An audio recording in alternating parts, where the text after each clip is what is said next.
This is the theater that Heather and I went to go see Gremlins and Left Before Black Christmas because the heat wasn't working. But Mhm. it's the first time we had met in person, and we went there the next day after she came to visit.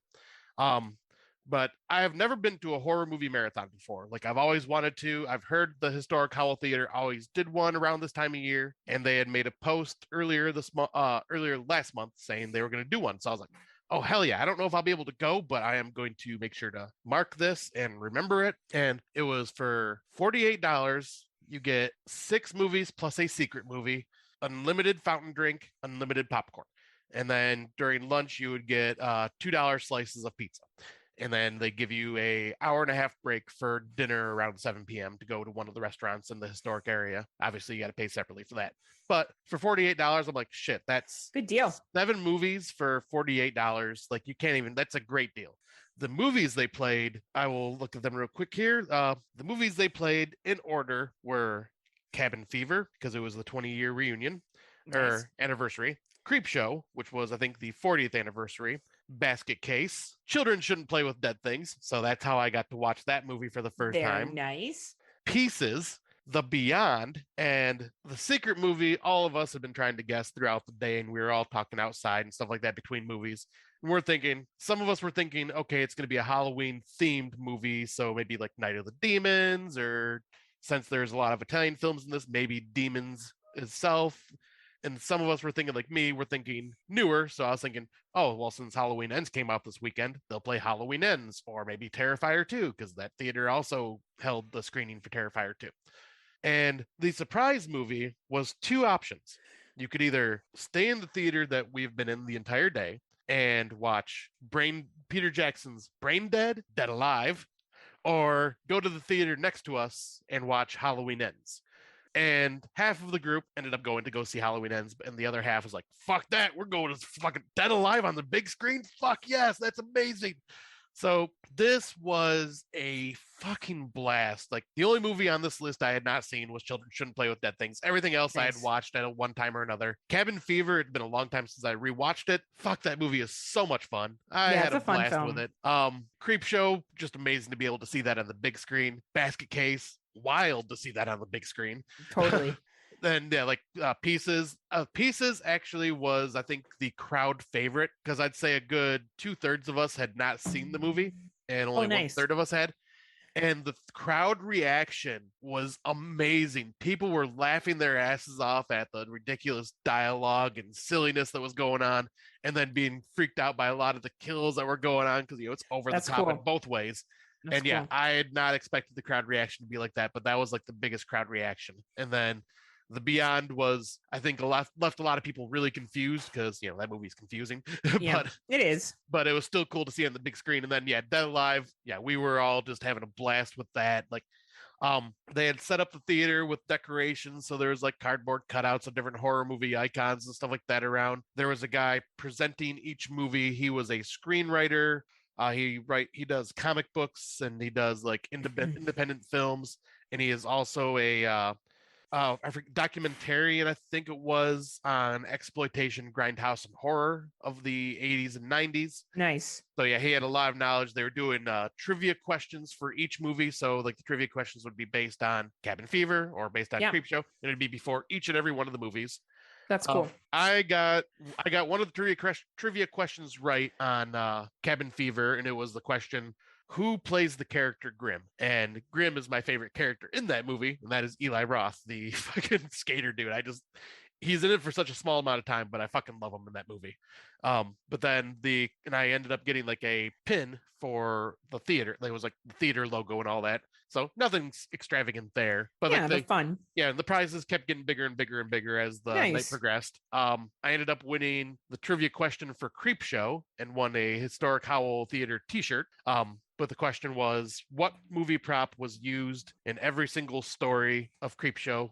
And of course, us horror fucking podcasting nerds would know that, especially the big fans of Creepshow. It was the marble ashtray. I got that one right. Got the t-shirt for that. Unfortunately, the t-shirt is a large. I wear extra large, but I still am going to keep it as a souvenir.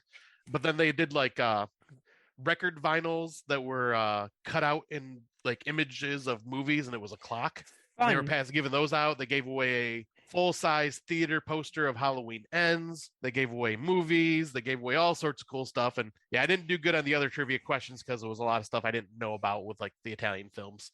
But still, a lot of fun. Great group of people. I ended up running into my buddies Ray and Holly and got to hang out with them for a little bit. They bounced a little early because like it was uncomfortable for them sitting for so long and they had a long drive, so they just took off.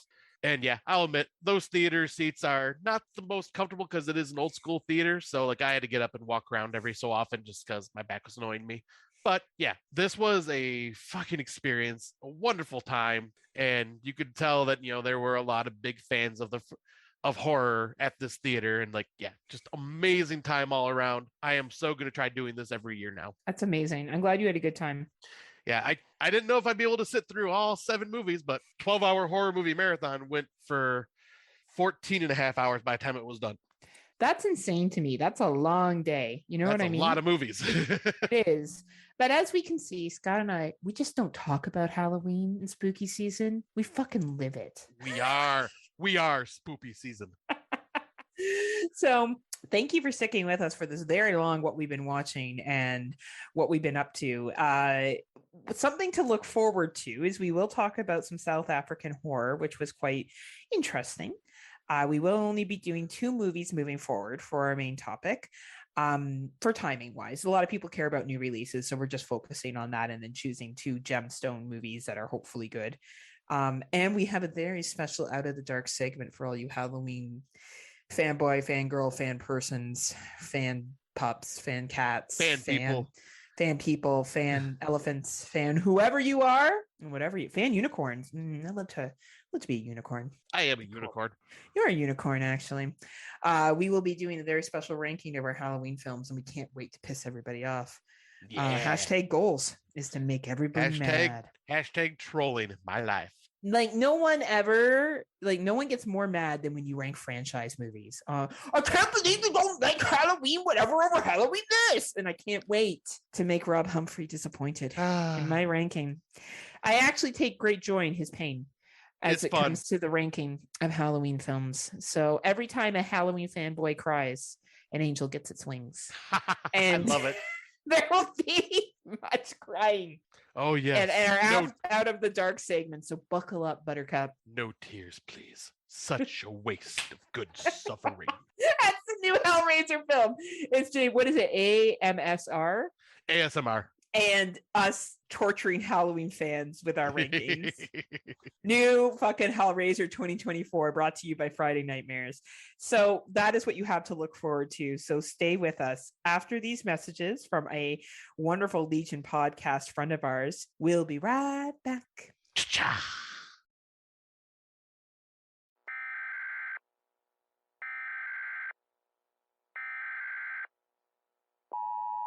This is a test of the emergency podcasting system. Listen to the Psychosemantic Podcast.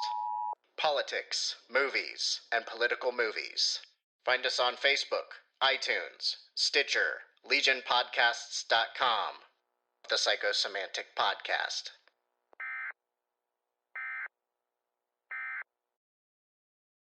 Welcome back.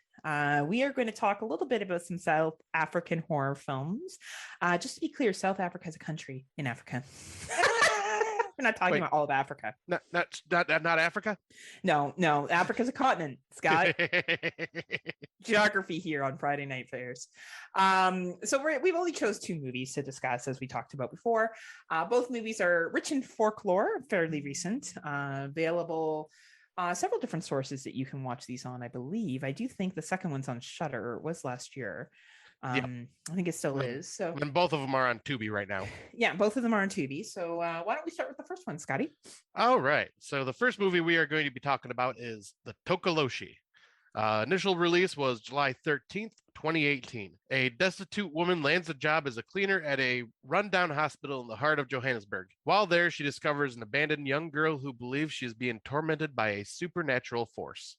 So this movie, man, this is an uncorked film.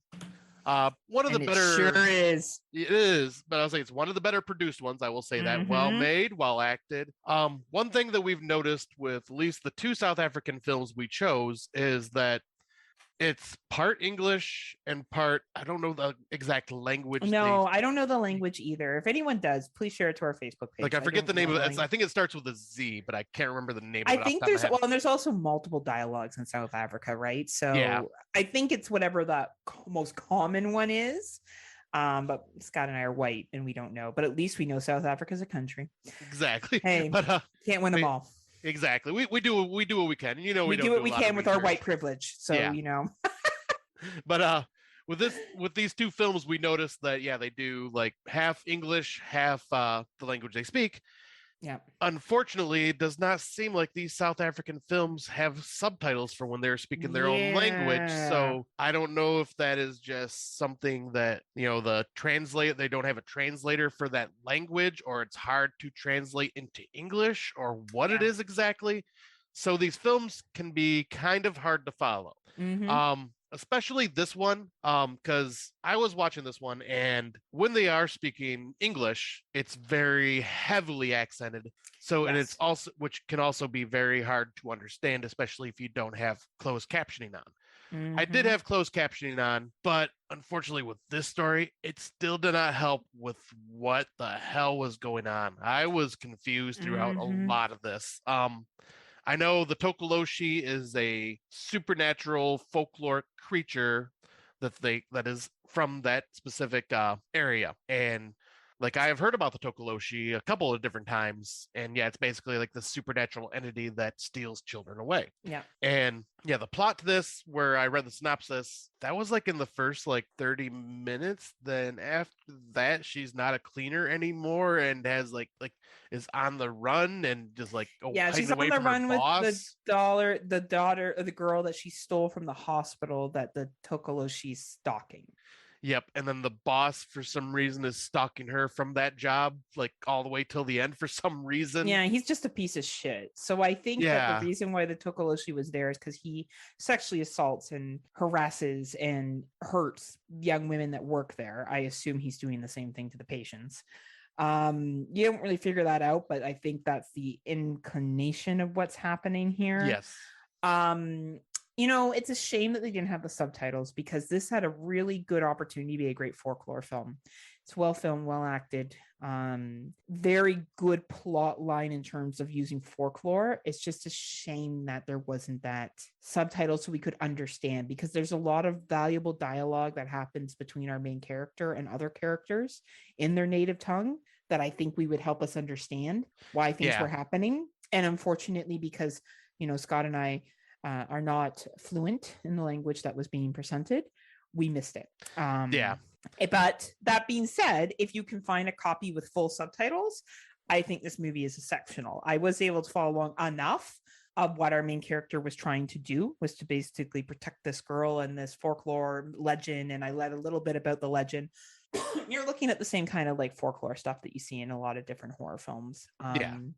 Overall, great, setup, moves quickly enough, but the problem without knowing what's going on, it loses you.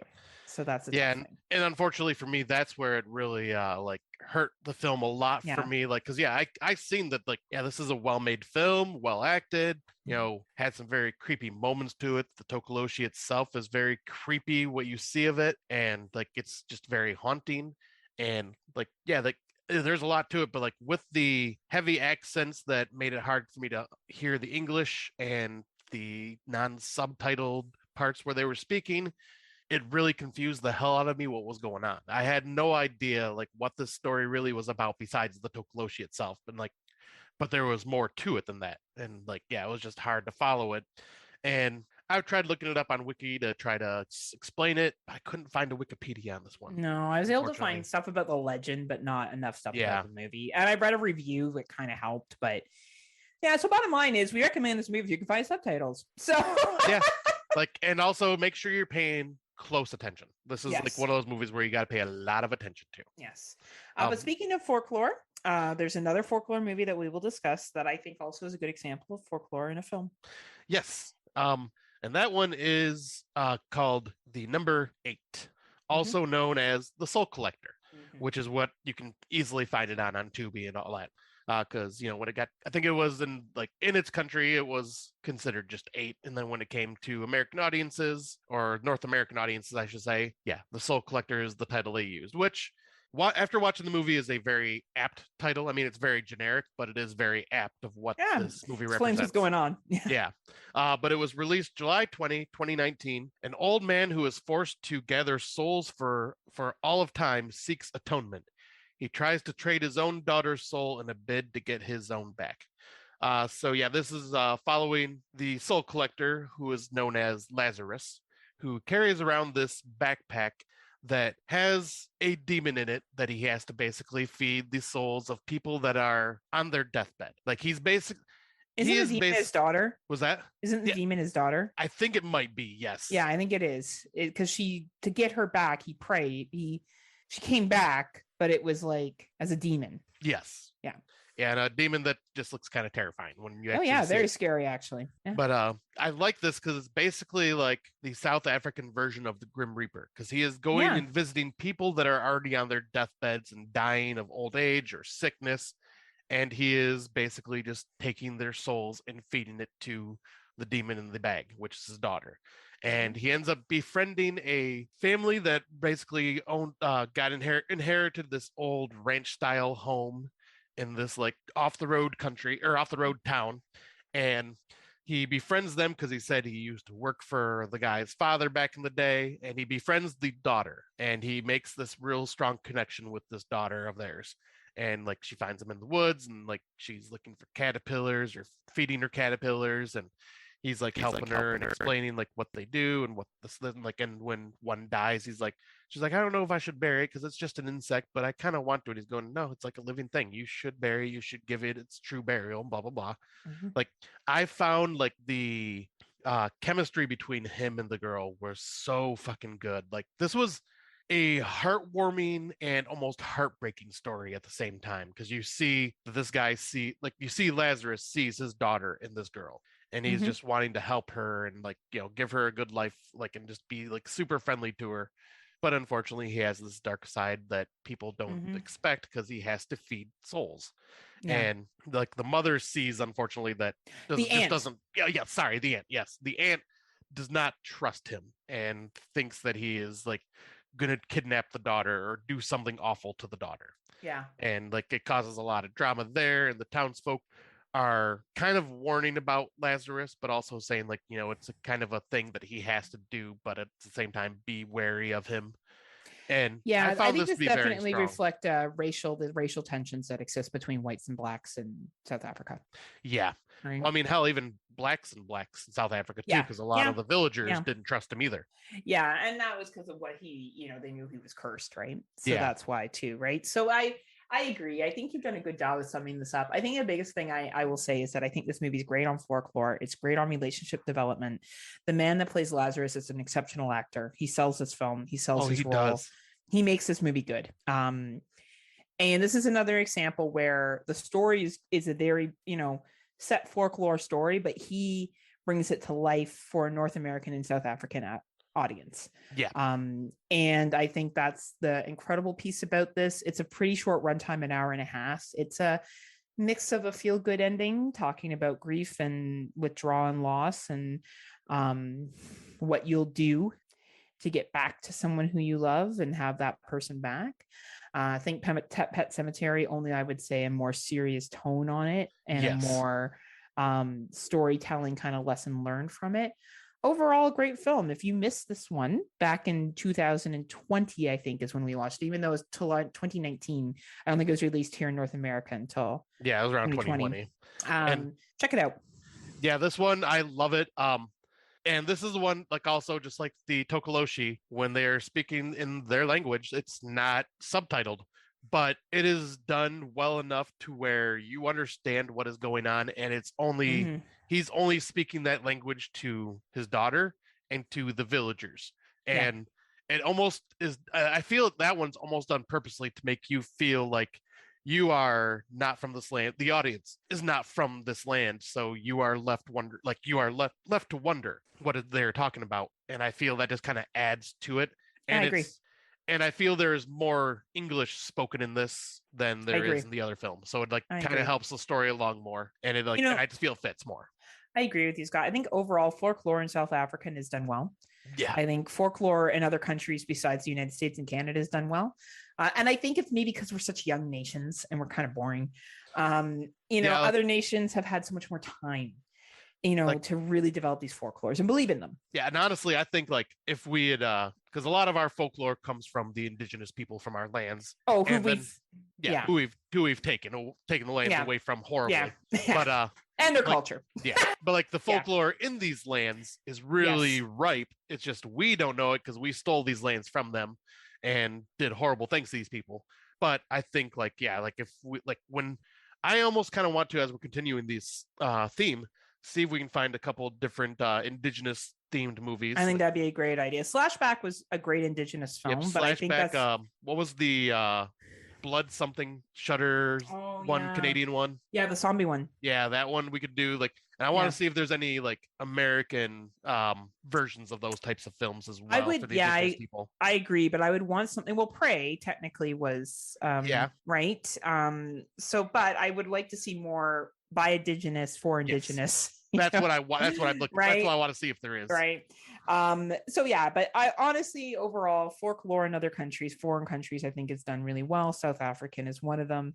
If you can find the subtitle version for the first one we talked about, do it. If you can, 8 The Soul Collector, I think it's fine. I agree with you, Scott. You don't need subtitles. Like, it'd be nice, but like you don't need it to get what's going on. Yeah, that one was much easier to follow. Like, right. and honestly, it's the better of the two. Like, just acting wise, I agree. Filming wise, and story wise. Film. Yeah, like it fits a very structured plot that you can follow easily. And I love the folklore of this. Like, and once again, I'm loving just seeing all the folklore from all these different countries and the things that they have and they believe in. It's interesting and fascinating to me. It's interesting. It's true international horror and true folklore. But now I think as we move into the Out of the Dark, we're going to talk about a folklore that's much loved and to many people around the world, and it is a folklore of Michael Myers, the famous John Carpenter film from 1978, Halloween. Time to dive into these rankings. We're going to do a full detailed review of Halloween 1978 because no one's ever done that before. And Scott and I are going to definitely analyze why Michael knows how to drive, and we're going to fucking figure this shit out. And finally, we'll answer Brandon Orlick's question of how does Michael drive here on Friday Nightmares. Just kidding. That's not what we're doing. We're going to just rank our fucking Halloween films. But I'm going to tell you right now, Halloween 78, worst film of the franchise. Oh, man. Totally. Suddenly, it's actually, I would rather watch Resurrection over Halloween 1978. Oh, okay. I can't keep with this farce. I can't keep with this farce anymore. Oh, that hurts. That hurts my soul, Heather. So Scott and I, for our Out of the Dark segment, are going to do our personal ranking of the Halloween films. Maybe give a little detail. We don't want to drag this bitch out, so we're not going to give too much. And obviously, like Heather hasn't seen Ends yet, so we don't know where that would land on her list. But yes, I have not seen Ends yet, but anyway, Scott has, so he could do one more extra ranking. But there's enough that I have seen. Luckily, all the rest, so I can talk about them. So we're going to start with our lowest ranking one. My lowest ranking one is Rob Zombie's Halloween 2 from 2009. I still haven't been able to finish this movie. Really? It's so dumb. Oh, the dialogue I can't get past. We take Laurie from going to be this nice, sweet thing, and all of a sudden she's fucking trailer trash, and I just couldn't. Maybe one day I'll put it in again, and I'll give it the shot it deserves. But for now, I just haven't been able to finish it, so that's why it's ranked the last one. Oh shit, we're gonna have some definite talks then. Oh boy, this could be fun. Well, it's my own personal ranking. I know. I'm not gonna bet. I'm just saying. I think it's gonna be fun to see where we're landing on these now. Oh, okay. like the different films. Well, okay. Okay. All right. What's your last one? Which one do you like the least? Trick or Treat, motherfucker. Halloween Resurrection. Fuck that movie. It is so dumb. I can't even say anything else about this movie. It's just stupid. I mean, bravo for the movie to kill off killing off Laurie Strode right in the fucking beginning. Like in the first 10 minutes of the movie? Fucking bravo there. Yeah, I'll give it that. But then the rest of the movie happens and fuck that. It's so dumb. Buster Rhymes is man. painful to watch, and just I Oh, just can't. like kung fu fighting. Oh, I just couldn't. I can't. Like, I have nothing else to say about it. It's just bad. Well, we're on par because my second least favorite is Resurrection 2002. All right. And like I find that one a joke. Like honestly, the problem is that it's only funny for half of it because the other half you're like, fuck, when is this motherfucker gonna be done? And they got like Yeah. the AL chat room going on, or they're trying to like direct her how to survive. And like I feel like it just took, oh my god, reality shows like Big Brother are a big thing right now. I know what we'll do. That's exactly what it was. That's Right? exactly. And like, hey, it is what it is. But I think Buster Rhymes, they were smart because it's always like, oh man, Buster Rhymes was in that movie. And I think that's the only like saving grace is that if you like Buster Rhymes, you're like, hey, Buster Rhymes. And he's so fucking dumb in it. It's so funny. Oh, it's ridiculous. Right. So what's your second least favorite? All right. So the I guess it would be the final chapter of the Cult of Thorn trilogy, the Halloween 6, The Curse of Michael Myers. Yeah. This is a weird story here. I'm gonna go on, but I never knew this movie existed till about 5 years ago.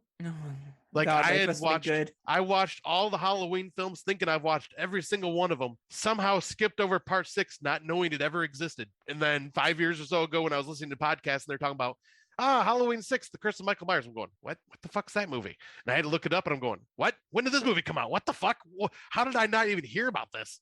And I see why I hadn't heard about this, because it's just dumb. It's ridiculous. Like the whole Cult of Thorn thing in the whole thing, just that whole storyline in the first place, like I thought was already ridiculous, and then it just ramped up to stupid ridiculousness with this one. Yeah, and that's my third least favorite.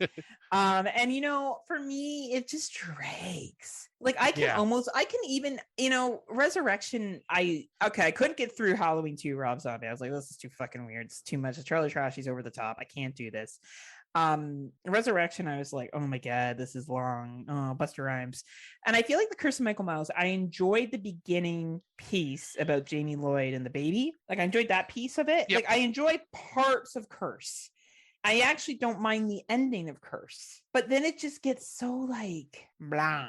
Like it just gets too much. Yeah. And it overthinks itself, and it tries to be very deep and complicated. And I agree. That's what loses me.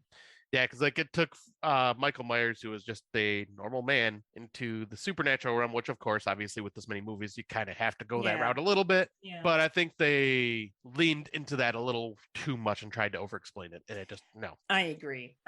So my last 3 were just ones I can't watch again. Like Same. if they're on TV and I see it, I'm like, not today, Satan. Well, I'll say the last 2 are ones I can never watch again, and my next one is Halloween 5. I'm not going to revisit this anytime soon. I don't really care for this one at all. I mean, but if I had, I may watch it 10 years from now, but I just find this one dumb. It's like they went the Halloween 2 route with putting Jamie in the hospital the whole time, except for now she's mute, and instead of Donald Sutherland's beating her in the hospital. Yeah, Donald bed. Sutherland's freaking out on her. Sorry, Donald Pleasance. Donald Pleasance Freaking out and scaring the shit out of her and being so psychotic. Jamie! Shaking her and shit. And the whole they completely ignored the whole thing. They ended with part 4 with Jamie possibly taking on the role of Michael Myers, and went with this weird angle with it, and then adding in the doop doop doop doop doop music for the cops for some fucking reason. It's why? And it just it just went a completely silly route, and it basically will ruin Donald Pleasant's fucking Dr. Loomis for me. Fucking went from just being an obsessed person to some weird fucking psycho scaring the shit out of some little girl. It's what the fuck? Did you ever watch the documentary about how making a Halloween 4 and 5? No.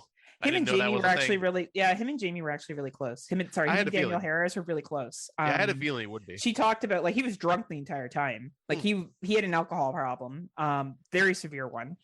But he always was kind to her, and I guess he was only there for they shot his scenes all in one a couple of days. That makes sense, right? And he said when he left, he demanded that she have his trailer because she was a star now. Ah, nice. Right. So, That's like, sweet. I have a little bit of a soft spot for Donald Pleasance because Oh, of I do. that. Yeah. Well, I So, like, love Donald Pleasance. Right. This is also my number 4 least favorite. And I was watching it yesterday. I was doing some yoga, and George came down and he turned on the TV and he was watching it. And he was like, "Oh man, like this is how which Halloween is it, right?" Like he likes to tease me, like, "You know which one this is?" And I'm like, "It's Halloween 5." He's like, "Oh well, yeah," but I don't mind it. I'll be honest, I don't mind it. I do like 4 and 5 as a pairing. I will say 5 is tougher to get through. Oh, such a pain. But I do enjoy like randomly Tina and like, I don't even know what her fucking role is. She just kind of fucking shows up and like she's trying to survive, and Danielle Harris can't talk throughout the entire thing, and like the kid friend that's at the fucking home with her, and like I don't know. This is where I can rewatch this one with a pairing with 4. I don't mind if it's on TV. I'll watch a little bit of it. I don't think it's great. Like I won't stay on it the entire time, but I don't mind it. Right. Which is why it's sitting at number 4 for me. Yeah, and for me, my number 4, well, kind of fitting, Halloween 4. I just went with the whole Cult of Thorn trilogy, like there you back go. to back. Like 4 has its moments. Like this is one I could probably rewatch here and there. But this is where the Cult of Thorn thing starts to happen. And I love the ending with Jamie Lloyd all of a sudden like wearing the same outfit as Michael Myers when he was a kid, and the hint of like maybe she's gonna be the next killer, and then they just kind of throwing that away in the next movie. This one had some good kills. It was trying to do something different and took itself seriously, unlike part 5. And like was trying to find a way to bring Michael back after Halloween 2, since Halloween 3 was not about Michael. So I give it credit for trying to do what it did, but just fair enough. My number 5 is Halloween H2O, 20 years later. So as I did this in a ranking of, yet again, if I saw it on TV, how long would I leave it on for? Fair enough. How I did this ranking. And I definitely don't mind H2O, but I find it kind of boring. I feel like there's no characters in it that are redeeming. Jamie Lee Curtis is like kind of over the top, like super paranoid about her son. Like the teenagers in it are, I don't know. I don't buy that as 20 years later. I don't. I like LL Cool J being in it. I do think there's parts of it that I enjoyed the first time I saw it, but as time has gone on, if I see it on TV, I'm like, okay. Like I'll watch some of it, probably more than I would Halloween 5, but like I do it for a podcast, but I'm not going to be like, oh man, Halloween H2O, gotta watch it. Gotta watch it. It's Halloween time, right? So that is my number 5. And that's funny because my number 5 is also H2O. Oh, nice. Where I do like this one a lot. Like, well, not a lot. I mean, I do like this one. I think it's mainly because it's that 90s nostalgia. I do like, it's still not a good film, but I do like some of the kills in it. I can't stand the soundtrack because the soundtrack is totally like Creed and all that shit. And it just doesn't have that. It doesn't feel like a Halloween movie to me. Like it just feels like it's a copycat Scream in a way. Yeah. And it's just too clean. But once again, it's one of those where if it was on TV, I would watch this one all the way through just because it's like, it's entertaining enough. Yep. And sometimes that's all that matters, right? Entertaining enough. Yeah. And this is where I never thought I would be, but my number 6. So now we're moving more into like what I like and what I enjoy. Halloween by Rob Zombie, 2007. I have come around on this movie so much. I used to not care for it at all. Think it was stupid. I've moved to, I still don't love the trailer trash. I'm Rob Zombie. I'm going to make you feel sorry for my antagonist shit. Not my thing. Yep. But I respect that he did something different with it. I respect the dialogue that he wrote between the teenage girls, Lori and her friends. I thought it was very accurate. And I think it's an easier movie to watch, and I think that it deserves its place on the Halloween list. I think good for him. Rob Zombie's not my favorite director, but I do think he has a certain flair, and I think Danielle said it great on Horror for Dummies. Like, you know what you're getting into with a Rob Zombie film. Yeah. Like, except for the monsters or whatever it is. Obviously that's a separate type of genre. But if you're watching like, Devil's Rejects, House of a Thousand, Halloween, you know what you're walking into. Like, you know what you're going to see, you know what his flavor is. And I think it's an enjoyable enough film that if it's on TV, I will definitely watch it. It's funny you should say that because that is also mine. Look at Rob that, Zombie's huh? Like, yeah, like the white trash family in the beginning, super annoying, and like how like they give Michael like this whole backstory of why he is the killer and like what he Yeah. becomes. But the brutal kills in this are fucking awesome. Michael is a force to be reckoned with. He's terrifying. I would say he is the scariest Michael Myers, like just in sheer force, where the other ones are terrifying in their own way, but just in sheer force and way he does things, it's very scary and like just very animalistic. Mm-hmm. And yeah, I agree with like the dialogue between Laurie and her friends, and like how and their dialogue feels like how the dialogue would be for teenagers Yeah. at that time. And I love that was it Sheriff Prackett? Is that was Yeah. I love that that's Brad Dourif. That Brad Dourif is in this, and he does such an amazing job. And it is heartbreaking to me to hear him like freak out and cry when he finds his daughter like just laying what he assumed is either hurt or dead. And his emotions there are just so heartbreaking as a father. Yeah. Good Like, acting. Yeah, Good I acting, mean right? Brad Dourif is incredible always. Right. And like yeah, like I found this to be entertaining. I still prefer the R-rated version over the unrated version because the Yeah. unrated version decides to add in that unnecessary fucking rape scene in the fucking asylum. Yeah. When the R-rated version had more like him him killing the security guards and escaping, and Yeah. had a more of a body count. Plus, it had in that R-rated version, you had Bill Moseley and a couple of the other returning characters from Rob Zombie's Devil's Rejects as the security guards. And then Yeah. they're not even in this movie, like the unrated version, and it's a shame. Yeah. Yeah. Yeah, I agree. I think, props to Rob Zombie, right? Like he did something different. Good for him. I wasn't a big fan of Halloween 2 that he did, but who knows? Maybe I'll try to get through it now older. Maybe I'll like it more. Right. Now we're going to make the shift. So like this is where it really shifts for me to what I really enjoy. Yep. So I do enjoy Rob Zombie's one. My next one of top 6 is Halloween Kills 2021. I thought that it moved quick. Some of the kills in it were awesome. I always joke about Evil Dies Tonight because I think it's a paint by numbers Halloween film. But that being said, it's an enjoyable, easy watch. Yeah, I agree. So I like it for that reason. And it's funny because I have Halloween 2018. Oh, nice. Nice. Yep. This one's lower than Kills for me just because of as the Exploded Heads Horror Movie Podcast says, Turkish Loomis. Yeah, Turkish Loomis. Yeah. But no, I like this. I like this tale of like older Michael being like in the asylum. He escapes, and the fact that Laurie Strode is still dealing with like the trauma from this and is like terrified and becomes basically Sarah Connor from Terminator 2, just a badass. Yeah. And then you find out that Michael has no interest in you, Laurie. He's just killing whoever he sees, and just because you're so paranoid and want to hunt him down, you put yourself in his sights. So then he wants to kill you. Yeah. It's not because of anything else. Like if you just stayed away, you would have been completely fine. But your paranoia brought you into his eyesight and then made you one of his victims or wanted to be a victim. But and I like that. I like the addition of the characters. I like the silly comedy. Like the comedy that's in this is sprinkled around just enough. Michael is brutal and efficient. Mm-hmm. And yeah, I find this to be like, I get annoyed by the fucking member berries that are in it, but it's still a fun movie that I would rewatch. It's easy to watch. What comes down to is what can you rewatch, right? Yeah. So now we're in top 5 material. So top 5 for me.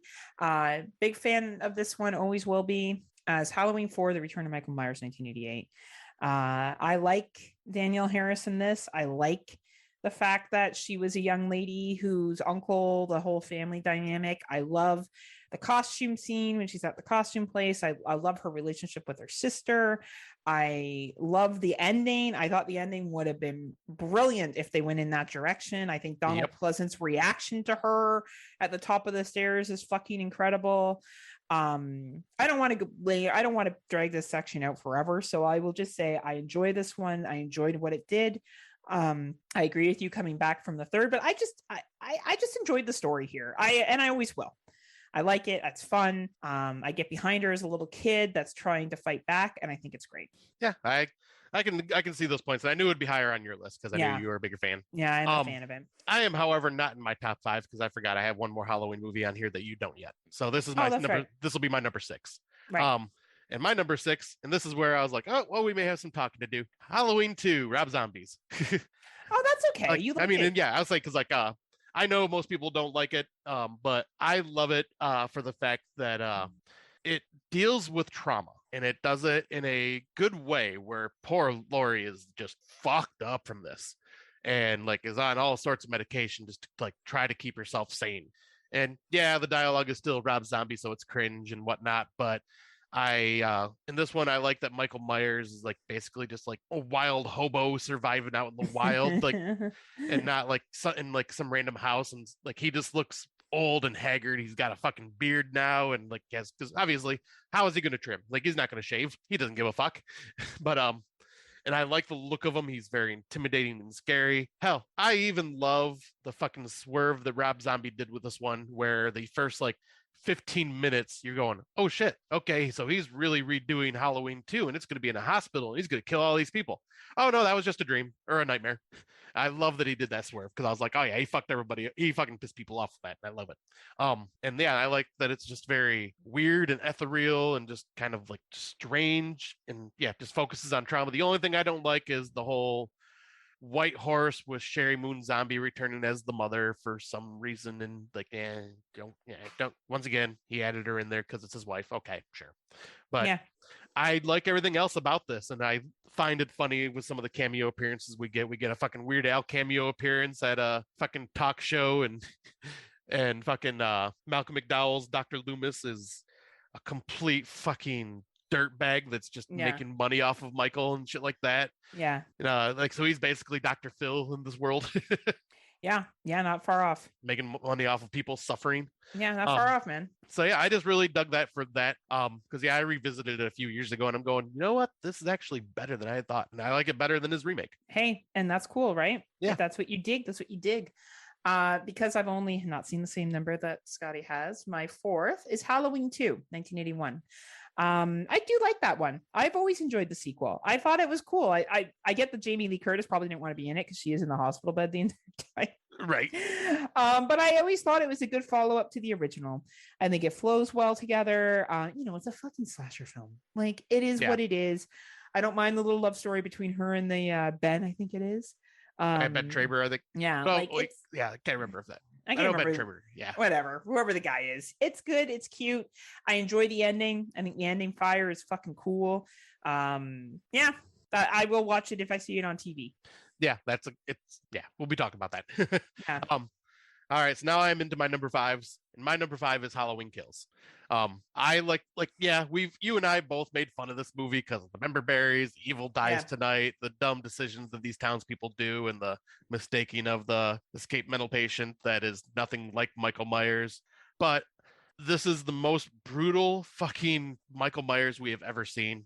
So many kills. He just goes on a fucking rampage. That's basically what this movie is him just, there is really no story. Like it's just him fucking just killing and killing and killing. And I love like the gore in this. I love how brutal and efficient he is. I love the fucking townsfolk beat down that happens at the end, and he just fucking gets up and just kicks the living shit out of every one of them. I love that there was actual stakes in this and that Lori lost her daughter at the end. Like, there was actually some legit good stuff going on in here, and I do really enjoy like how quickly it went too. Agreed. So my number 3 is Halloween 3. Nice. Season of the Witch.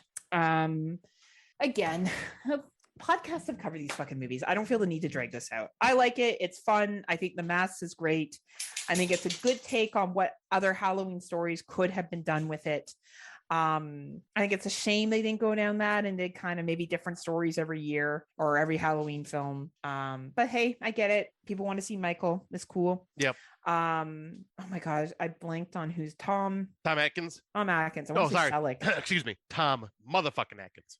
It's great. You know, he fucking sells this film. The mask concept always, I thought it was smart. You know, you market these masks, kids put them on, shit happens to them. I think it's a clever film and I will always watch it. You know, that's probably one that I enjoy rewatching a lot because I just think it's an easy, fun movie to watch. Oh, absolutely. So yeah, my number 4, Halloween Ends. Oh, look at that. Uh-oh. And then the plot thickens. And now we have the haters. No, Mhm. I love this for, like I was saying, like in the synopsis or the review I gave earlier. I love that fucking David Gordon Green swung for the fences and did something different. And it's not like, you know, he gave us the slasher Michael Myers in the second film. And this one's more of a character study and how multiple people dealing with trauma and how a town even deals with trauma and the effects that can cause on certain people's mental state. Mhm. And I love this, and the soundtrack is amazing. It's beautifully shot, and it's got like this like a good story that goes quick. And like yeah, I liked all the characters in this. Like every character had meaning and purpose to them. Like it's some returning characters, some not, because obviously half the town got killed by Michael in the last movie. Yeah. But yeah, like they're like the member berries weren't nearly as heavy in this one as it was in the last two films. Yeah, I just found this to be really good. And then yeah, old Michael Myers, because he's got to be in like his late 70s at this point. Like it makes total sense of what they did with him. And yeah, like solid fucking movie. I am very happy with how this ended. Like this was a great ending to the trilogy and a great showdown and ending at the end of the film too. Well, I look forward to seeing it, and I have a feeling I will probably echo your sentiments in it. In terms of this last one, so I'm a tie between 1 and 2. I float back and forth between what I prefer to watch, feeling on the day. And this is where Rob Humphreys is going to unfriend me on Facebook and block me, and we will never be friends again. I enjoy Halloween 2018 on par with enjoying Halloween the original 1978. Nice. Not because I think one's better than the other. Okay, I'm not going to get into that fucking dick waving contest. Go fuck yourself if that's what you want to do. We're talking about personal enjoyment here and what I enjoy watching. I've seen Halloween 1978 several times. Obviously, it's a fucking phenomenal film. Like, I don't need to beat the Halloween 1978 drum any louder than it's ever been beaten. The soundtrack, the kills, no blood, but still effective. The Netflix movie on how it was made really gave me some good perspective on how they filmed that scene with the mask, young Michael running to kill his sister. Excellent. Movie has its place in horror history. Nothing will overtake what that movie is. But when it comes to personal enjoyment and watching, I also enjoy watching 2018. I think 2018 was a great revisitation of this role. I think Nick Castle does pretty good for an old dude in this fucking role. I think Laurie made sense that she would have this trauma and all fucked up from what happened to her as a young woman and have issues with marriages and all that other shit. Yeah, I find some of the characters annoying. Yeah, I find some of the like cliches and member berries a little cheesy, but like if I'm honest, I can sit through and watch it though. The scene with the kid in the devil outfit where he gets fucked up by Michael, I think is really fucking entertaining. I think the trap idea was clever. Yeah. I love that scene with Judy Greer and Michael. I thought it was quite fucking believable. The grandmother thing never bothered me. I didn't give a shit what she called her grandmother. Yeah. I don't think that's something that's a problem. So, you know, if either one are on TV, I don't know which one I'm going to watch. It's going to depend what mood I'm in that day. Am I in a mood to see more of a modern day retelling? Well, not retelling, of I guess a continuation of the story of 2018 that's more modern? Or am I in the mood for something that's a little more classic? Yeah. And to be honest with you, I think they're both good. And yeah, I it's going to be on the day. It's going to be how I feel, which one is first and which one is second. I like that. Yeah. That makes total sense. I was like, and I can't fault you for any of that. I was like, because I like those movies as well. Right. My top 3 are going to be, I'll just kind of, since you've already given yours since away, I've kind of, yeah. I'll just run through my top 3 because it's very simplistic. So Halloween 3, or number 3 is Halloween 3, Season of the Witch. Tom Atkins, they did something completely different. Fucking masks, awesome, love it. You know, what can be said about this film? It's fun, it's different. I like the idea of, you know, trying to do an anthology series with this instead of like continuing Michael Myers. Unfortunately, it didn't work. Yeah. But then of course, then my number 2 is Halloween 2. Just love it. It's like an old school slasher. I love the Laurie Strode being fucking Michael Myers' sister. I know not many people do, but I like that aspect of it. Yeah. I don't like where it continued on from here, but I like this one with it, and I like the ideas behind it, and I love it being set in a hospital that it's like late night and not a lot of people are around.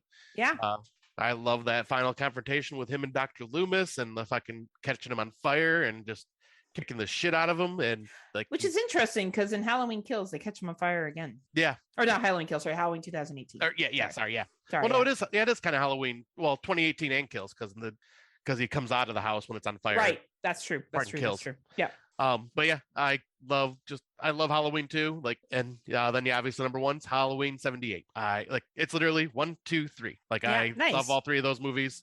Halloween 78, bona fide fucking classic, was in my top 10 of all time. It's an amazing slasher. If I had the extra money, I would be going to the theater tonight because they have been playing the original Halloween as well as Halloween Ends this entire weekend at one of my theaters, and I would love to go, but I'm just don't have the money or the time to do it today. Yeah. But this like no more can be said. It's a fucking classic for reasons. Like it was low budget at the time, and low budget done fucking right. And look what look where it went, and look how many fucking movies came out after it now. And the thing is, it's even if you're not a big Halloween fan, you got to like. There's a reason why it was featured on How Movies That Made Us. Mm-hmm. You know what I mean? Like, there's a reason why Nightmare on Elm Street was featured on that too. Same with Aliens. Yeah. Like, these are movies that have its place in Hollywood history. Yeah, not just horror history, but Hollywood history, right? But I think what it comes down to is if we look at the Michael Myers original film or Halloween 1978, Michael Myers wasn't a thing. He was the shape. He was nothing. He was just some dude fucking slicing and dicing people, and his name happened to be Michael. So when you compare that to future films, there was never a plan for that shit to happen. There was never a plan for Michael to become what he's become. Fucking mugs and toys and, people fighting on Facebook about ends. Like, no one pictured 10 fucking movies in the franchise or how many other movies there are now. It's grown. Yeah. So I think that, when we compare to 1978, I almost feel like 1978 shouldn't even be in the pile because it's such a separate fucking film that never was planned for these fucking sequels. Mm-hmm. And then the sequels kind of just built on it. Right. Yep. And that's how you could argue any franchises. You have the original and then you have everything that's come after that. And it's always added on to, adapted from, taken the story and twisted it and made that character into what it is today, right? Yep. So these were our rankings. Take them as you wish. I hope Rob's really mad about my loving of 2018 and 1978 and together. Well, and he already told me I was wrong for having Halloween Ends at number 4. Oh, well, there you go, right? So I mean, I know he doesn't hate that movie, but like, yeah, I don't think he has it like nearly as high as I do. Your pain gives us power, Rob. Let me feel the pain, and you can tell me where that pain is on my body anytime. Yeah. So bottom line is we hope you enjoy watching whatever Halloween film you enjoy watching this year, whether it is one that features Michael Myers, Tom Atkins, Sam, I don't know, some crazy rock one, babysitter, weird ass one from the Sammy 80s. Kerr lives, baby. Right. Whether it's, Haunt from 2019, whether it's Funhouse Massacre from 2015. Hey man, whatever you fucking want to watch, Terrifier or Terrifier 2, whatever Halloween film gets you going this season, check it out. Enjoy. Hocus Pocus. Fuck, if that's your jam too. Fuck. Or Scared Stupid. Who are we to judge? We're non-judgmental. Oh, Sleepy Hollow. Yep. So many. But so many good ones. So many good ones. But enjoy Halloween Ends or don't enjoy Halloween Ends. Either way, don't worry, it's probably not over. So they'll find a way to bring Michael back, maybe. Yeah. Oh, don't worry. Next they'll probably continue on the Cult of Thorn trilogy now somehow. There we go. So thank you as always for listening. We are proud members of the Legion podcast team, who is also featured on Patreon. So Patreon, the Patreon exclusive with the Legion podcast, they release special episodes. They do different kind of giveaways. And if you're not a Legion Patreon member yet, Scotty. What do I usually say? What are you waiting for? Join today and you can hear other people complain about Halloween Ends for the next 3 weeks. So Thank you though for listening. Thank you for being with us on this journey. This is a longer episode, but it's our Halloween special, so it's fine that we never actually It's our planned on spoopy having. season. Right. And hey, if you want to share your rankings of Halloween movies, please go ahead. Non-judgment free zone here. I don't give a shit. Neither does Scott what you like what you like, enjoy it. Exactly. You know, it's all good in the hood. But I think Scott has something to say us out. Yeah, until next time, kiddies. Since this will be the last time you hear from us before the Halloween season, I hope you all have a wonderful Halloween, wonderful Devil's Night. Have fun with the kids. Hope you have some fun spoopy seasons planned. Maybe some Halloween parties, maybe some like just passing out candy with the kiddies, or maybe taking your kids trick-or-treating. Whatever it is, I hope you enjoy it. Have a wonderful time and be safe. Until next time, unpleasant dreams. See you on the flip side.